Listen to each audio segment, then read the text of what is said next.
Here I wanted to get back into, including how Stacey Abrams could win Georgia. Let me just add a footnote, by the way, to the whole Trump criminal rant that I started in the previous segment. Business Insider is saying that the Trump International Golf Club in Scotland, which is worth $12.5 million, that's what Trump paid for it.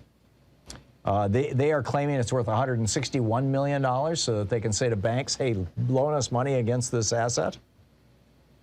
And it turns out that they based that on a statement that one of Trump's executives made to Forbes magazine. And so they quoted that and said, hey, here's the value of this thing. In other words, it's a scam. And what the New York State officials are looking into is whether the Trump organization was keeping two sets of books. And it's fairly obvious that they were, and it doesn't get worse than that. I mean, that's how mafia accounting happens. And now you've got an Atlanta district attorney requesting a special grand jury in the Trump election inquiry. Fannie Willis, this has not happened up to this point. We'd expected that, if she's going to seriously go after Donald Trump as a criminal for trying to basically force Brad Raffensperger to come up with 11,000 plus votes, then she's going to need a grand jury to do it, to have the subpoena power to do that. And they just impaneled a grand jury today. This is very bad news for the Trump organization and Donald Trump and the entire Trump crime family. Okay, Stacey Abrams, she wants to finish the job she started 4 years ago. And this is when, 4 years ago, she ran for governor. She mobilized people to get people registered to vote. She got over 50,000 people registered to vote. And Brian Kemp was running the election and running for governor at the same time. As Secretary of State, he was running the election. And he refused to put those 50,000 people on the voting rolls and instead took 200,000 people off the voting rolls. And then he won by a 51,000 vote margin.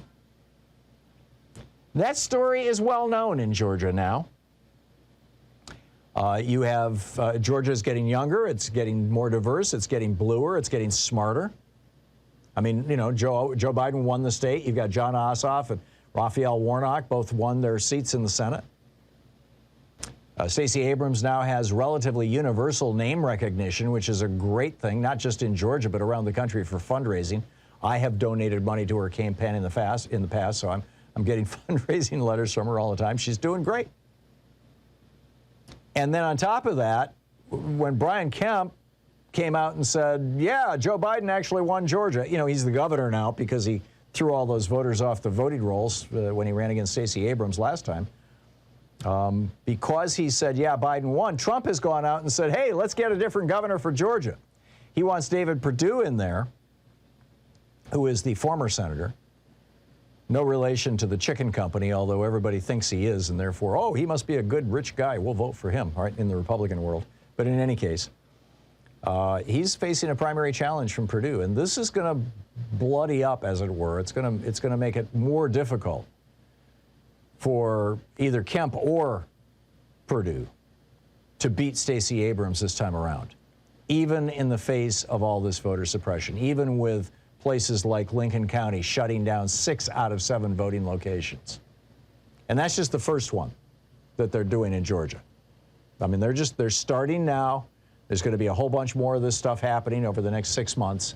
They're going to do as much of it as possible, as close to the election as possible, so it kind of flies under the radar. But I think that there is a very good chance that Stacey Abrams can flip Georgia blue.